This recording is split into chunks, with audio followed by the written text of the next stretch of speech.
The event, and this is what it looks like when they are in full mode. By the way, ladies and gentlemen, make sure to smash the like button. Of course, a lot of you guys saw the debate yesterday. Please let me know what you think about that. One of the main things that sticks out for me, it's crazy, but I gotta say, man, the CNN moderators, Dana Bash and Jake Tapper, did a much better job here, at least in the first debate, presidential debate of this year, before, of course, the dismantlement of Joe Biden, right? Of course, it caused them to back out, or at least there was a coup. We can talk about that later. But what I'm saying here is the moderators. It was a 3 versus 1, and we all saw that in action. Well, here is Tulsi Gabbard and Vivek Ramaswamy teaming up to destroy the mainstream media, and I can't wait to play this video. So once again, let me know where you guys are watching from. As always. Let me know where you guys are watching from. So let's go. Take it away, Vivek. And we also got CNBC going off. CNBC anchor goes off on Kamala. So let's take a look. Of policy. The biggest win for either candidate tonight, and I do think it was a win for Donald Trump, is clarifying his position on abortion, which has been completely mangled by the Kamala Harris and Biden campaigns and the media, claiming that he would somehow sign a federal abortion ban, which, by the way, he has been consistently against. I thought his opportunity to level directly both with the moderators and with Kamala Harris, to be crystal clear on that position, and then turn it back on her to leave open a question she did not answer and I think will not answer. What her position actually. He did not answer that, by the way. You guys remember that? She didn't answer the question whether she would be willing to have an abortion in the 8th or 9th month, 7th month. Is on month 6, 7, 8, 9. I thought was one of the more brilliant moments in the debate. The other part that I liked was where he actually captured the essence of it, where it said, we could end this debate right now. You could go sign either a bill or an executive action to close the border. She had nothing to say. And I think those were the two most powerful moments of the night. Yeah, Vivek, stand by. Yo, look at this team. Look at this team, guys. Look at Tulsi. Look at Vivek. Are we looking at the 2028 ticket? What are we looking at here? This is a beautiful sight. We've got Tulsi Gabbard, as you can see, with us now. Tulsi, your thoughts, because you look at social media and a lot of people, even Republicans, thought the former president took the bait a lot tonight, much more than he should have. I saw something quite different, Trace. What I saw was President Trump staying very focused on the issues that are most important to the American people continuously, no matter what kind of lies or baiting attempts Kamala Harris or the moderators threw at him. He kept coming back to the issues that the American people are concerned about. He kept coming back to Kamala Harris's broken border and the fact that that's causing incredible hardship and people to be afraid to walk on their own streets. He kept bringing it back to rising crime and the fact that most Americans now having a hard time affording the basic necessities because of Kamala Harris and Joe Biden's inflation and rising cost of living. President Trump brought voice to the American people who have felt ignored and unheard for the last 3.5+ years by the Harris and Biden administration. And tonight, Kamala Harris not only did not acknowledge that the American people are struggling right now, she didn't talk at all about how she will fix or try to fix what she's broken. And I think it's because she knows that she can't. It's interesting, Vivek, because Tulsi says that the former president brought voice to the American people. Did he bring the fire to the feet of Kamala Harris? Did he press her enough on all of her flip-flops? Well, I think the most important part was that he actually spoke for the 80+ million Americans, probably 90+ million Americans, if things go well, that are going to vote for him. But also for many of the Americans who may even disagree with some of his positions. They don't want to stay out of World War III. I think Donald Trump spoke really clearly to the fact that Kamala Harris's words pale in comparison to his actions in securing peace. We were on the brink of war with North Korea, kept us out of it, avoided 2 major wars that we're now in, Russia, Ukraine, what's going on in the Middle East. And so I think he really landed that. As far as it goes to holding Kamala Harris's feet to the fire, you had muted mics in each direction. That's the job of the moderators. And particularly one of the two moderators, I thought, did a disastrous job today in feigning fact checks of. Yep. Talk about it. Talk about it, Vivek. Two moderators, I thought, did a disastrous job today in feigning fact checks of Donald Trump without remotely even appearing to apply those same standards to Kamala Harris. But I do trust the voters, Trace. They've been tricked by the media before. I think many voters are now attuned to that. And so what we may see is that may actually backfire in a counterintuitive way where people feel like Donald Trump's being set up. And he makes a very good point, Tulsi, because even some of the Democrats that I talked to tonight were like, yeah, it seems a little one-sided. It seems like they're fact-checking Trump at every opportunity, and they're letting Kamala Harris just run wild. Which wasn't a surprise to President Trump at all. He knew very well going into this debate and agreed to it anyway, knowing that it was going to be a 3-against-1 debate the entire time. This just shows, again, Donald Trump isn't afraid to debate Kamala Harris or anyone, anywhere, anytime. And I think it speaks volumes that right after an hour-and-a-half long debate, it's close to midnight, Donald Trump came straight here to this room and spoke to hundreds of reporters, answered their questions, walked around to different parts of the room. And where's Kamala Harris? Still, here we are. She hasn't done a single solo interview with any reporter. She's the one who's afraid. She's good at reciting rehearsed lines. But when it comes to actually telling the truth to the American people, she is failing on all fronts. And the biggest thing is, this is a slap in the face to voters because she's too afraid to speak to reporters. She's too afraid to answer questions. And they're the ones who lose as a result. Tulsi Gabbard, Vivek. What a team. What a team. But, you know, she went on ABC and this video went absolutely bonkers. Tulsi Gabbard is the one. Take a listen. All right, we do want to bring in Tulsi Gabbard, former Congresswoman and Trump campaign advisor. She is joining us here in the spin room. And Tulsi, it's good to see you. Thank you. You have a unique perspective here because not only have you debated against Kamala Harris, but you were once a Democrat. Now you support former President Trump and you helped him with some of his debate prep. How do you think the evening went? And did you see some of the things that you discussed before the debate play out in real time tonight?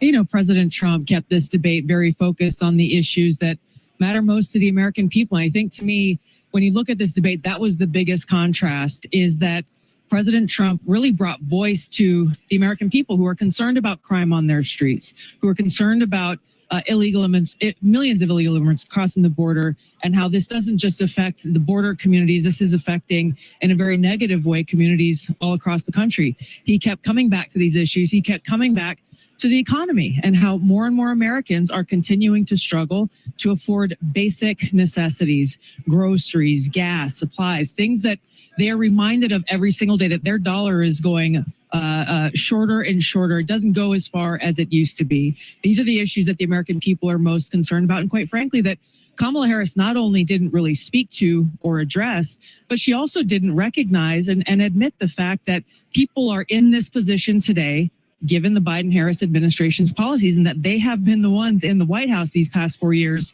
not Donald Trump. So you talked about immigration and the economy. Those are two issues that voters have trusted, at least in the polling shows they trust Trump a bit more. But one area where he's been vulnerable has been abortion. And we heard from Nikki Haley earlier. She suggested that Donald Trump and J.D. Vance need to change the way they speak about women. Tonight, there were some heated exchanges over the issue of abortion. Trump himself has struggled to sort of define where he stands right now. How do you think he handled that part of the debate? I think he clarified and told the truth about a lot of things that Kamala Harris accused him of that were outright lies. She was trying to tell the American people that he supports a federal abortion ban. He does not. She tried to tell the American people that he's trying to ban IVF, something that's personal to me because it's something that my husband and I, for years, tried to start our own family through the use of IVF. It didn't work out for us, works out for a lot of families. President Trump was quick on the draw when that Alabama court ruled, and he immediately said, no, we have to protect IVF, and the Alabama state legislature took action. She continued to say things. She's trying to say he's trying to ban birth control. That is also 100% false. So President Trump, I think, did a good job in clarifying the truth after Kamala Harris continued to lob lie after lie at him, saying things that he stood for that frankly just are not true. And it wasn't just against Kamala Harris. It was against, the moderators, right? The moderators were the ones. Speaking of the moderators, I got to show this explosive video, man. Let's take a look at this. Smash the like button if you guys can't spread the word on this video. Let me just ask then, since we're on the topic, Rick, how you feel about tariffs? You know how I feel about tariffs? It's a bargaining chip. And many of the tariffs with China are still on. Once again, the moderators don't drill down on the two aspects of tariffs, but they do drill down on other areas that make no economic sense whatsoever. But you don't think the tariffs raise prices? just as a mathematical listen, prices are going up no matter what, Andrew. Whether you do it on the tax side, whether you do it on the tariff side, our policies are silly. We can't be Santa Claus. All those programs aren't policies, they're promises that never get by Congress, and each one of them has a cost we can't afford because we've done this before. When you prepay and you make policies that don't make economic sense, you may think you're getting a benefit. Look at what we learned yesterday. Finally, wages reach 2019, but it doesn't reflect how much they've gone up since 2019. Yo, this guy is on fire. If you're out there and you're a young person, study up. Study up. All these superstars that made recommendations in such a timely fashion yesterday, maybe they don't feel the pain of what's going on, but I feel bad that they can't buy houses and insurance. You think these prices of insurance are going to go down, Andrew? You think people in Florida that could barely hold on to their homes could afford 300% increases in their insurance? There is no question about that. It's a very true statement. Right. So why don't we talk about it? Why don't we talk about it? Well, then there's other issues around climate issues and other things that are affecting things in Florida. What issues did you learn last night? The ABC. Yo! See, people were like a turkey shoot. Yo, this guy's going nuts. Oh, my God. But it doesn't stop there. It starts with Tulsi and VIVEK, but it ends here. Didn't say a motherfucking thing in that debate. Laugh, giggle, and smile like she tickled me fucking Elmo. Mouth open like Ghostface Killer off the Scream franchise. What the fuck is so funny? Meanwhile, Trump is answering serious-ass questions with serious-ass responses because the country is in serious-ass trouble. I'm at a point where just looking at her on television pisses me the fuck off. Sleepy Joe was better than her. Why is she always smiling? Why is she always laughing? I didn't see Cat Williams or Chris Tucker in the fucking audience. I have a perfect fucking solution for this. I know a way for her to stop fucking laughing all the time. We need to put Kevin Hart, Amy Schumer, and Tiffany Haddish in front of her. We'll guarantee we won't see a motherfucking laugh. People are struggling. Life sucks right now. People living paycheck to fucking paycheck. And having midlife crisis in their fucking 20s. We can't eat. We are stressed, sleeping. We work just to survive for the next fucking day. It ain't a motherfucking thing funny. Damn! But it gets crazier, guys. Let's go. Let's keep doing this. So I'm finding out this morning that one of the moderators, the lady that was up there, is actually Kamala's sorority sister. So you have the sorority sister, and then you have her best friend that is one of the execs. So now we know why there was a 3-on-1 debate. So we know that it was a biased debate. No questions asked. Wait a minute. Wait a minute. Oh, Lordy, Lordy, Lordy. What are we finding out here? Wasn't ready for that. Wasn't ready for that. Friend that is one of the execs. So now we know why there was a 3-on-1 debate. So we know that it was a biased debate. No questions asked. So you're celebrating for nothing because she never did get to her policy. She never answered any questions. They never fact checked her on anything. I want to bring something else to your attention because a lot of people are distorted in knowing what a real leader is. See, Trump is a real leader. A real leader is not perfect by any means. For my Christians out there, you know David in the Bible wasn't perfect. You know Paul wasn't perfect. Noah wasn't perfect. Solomon wasn't perfect. Abraham wasn't perfect. I mean, the list goes on and on and on. King Cyrus. None of those leaders were perfect, but nonetheless, they were leaders. See, a leader shows up. They don't hide from the people. She's saying that she's a part of the people. Then where were you for 3.5 years? You didn't show up. You didn't show up for the families that was in Afghanistan. You didn't show up. All you did was hid behind the keyboard all weekend and talk about the real leader that showed up. You didn't show up to the border. Trump went to the border, even though he wasn't president. He showed up to the border. And for all you black people out there, she didn't even show up to the NABJ. Trump showed up to the NABJ. You know, so the only leader that's perfect was Jesus Christ. But even back then in his day, they would have called him an imperfect leader because he didn't concede to their itching of ears and what they wanted to do. He wasn't all about optics. All he was about his Father's business, standing on the truth. That's what Jesus was about. He's the only perfect leader. But Satan, they manipulate you with flattery.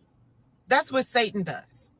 He makes you, they polish themselves up to deceive you. See, Satan is the father of lies. Jesus is the conveyor of truth. And that's what we need during this time. It's time to rise up and speak out against the evil of the atrocities of this party, the manipulation, the gaslighting. It has to stop. And Black people, y'all are sitting up here and y'all supporting this stuff. And this woman said that she wasn't doing nothing for Black folks.